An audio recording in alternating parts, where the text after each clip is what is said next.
Je m'appelle Sho Asakawa, je suis peintre, graveur. J'habite depuis presque 30 ans en France, mais je suis japonaise. Je pratique depuis donc 30 ans mon travail de peinture et la gravure.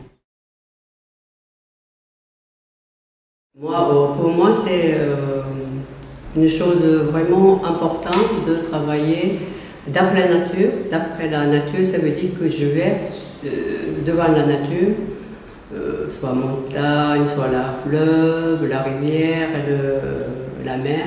C'est vraiment nécessaire pour moi. Toute la source vient de ça. Sans ça, je ne peux pas, continuer à travailler. Et donc, peinture, pour moi, c'est pas quelque chose de différent que les autres. Comme le boulanger travaille tous les jours, comme d'autres métiers qui travaillent ça. C'est chacun qui a la vocation. La joie de vivre et qu'on peut partager le moment où on est bien, on se ressent bien, en se promenant, en dessinant. Et à la fin, quand on fait quelque chose, on peut partager. Et jusqu'au moment où on peut partager comme ça, ça ne vient pas, je pense que ça ne vient pas tout de suite. Oncle de Chine, peinture à l'eau et sur papier de Japon.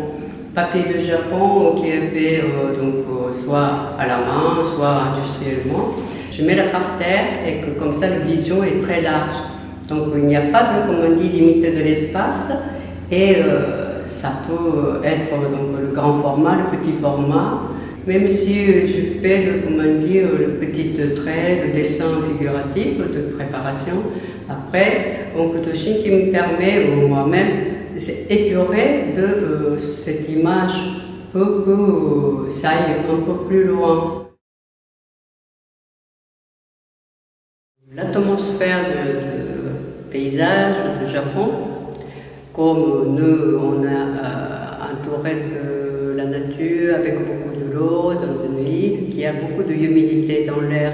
Donc du coup, c'est toujours, comme vous savez, le lever de soleil, il y avait beaucoup de brouillard, un peu gris, toujours voilé.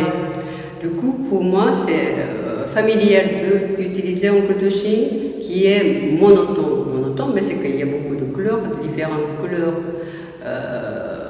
Quand j'utilise oncle noir et blanc, qui n'est que oncle noir et blanc, mais dans lequel il y a plein de couleurs qu'on a dans la tête de souvenir. Donc, on peut traduire soi-même tas de couleurs dedans.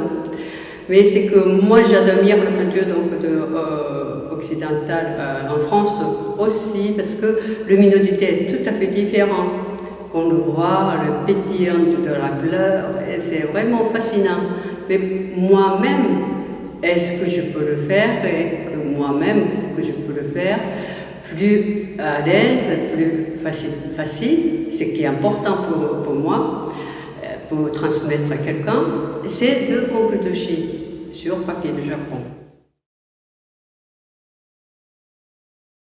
Tous les maîtres de peinture oncle de Chine qui pensent, objets comme la nature, mais ce n'est pas leur objectif de représenter. En fait, c'est donc concentration de leur pensée qui le met dans l'image, mais à travers l'image de cet paysage et tout ça, c'est pas ça qu'ils voulaient. C'est pas c'est bien dessiné tout ça, non. Ils ont d'autres choses, c'est soi-même de recherche qui sort de cette petite image, ou bien le grand espace, comme ça, voir soi-même. Voilà. Ça, c'est qu'à travers de mon travail, et que si des gens qui regardent, qui peuvent avoir l'état de le relax, on dit,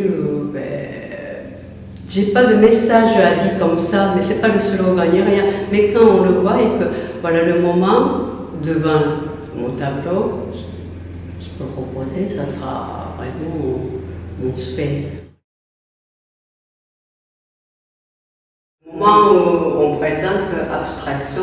C'est très difficile à partager avec des gens qui n'est pas tout à fait habitués de voir.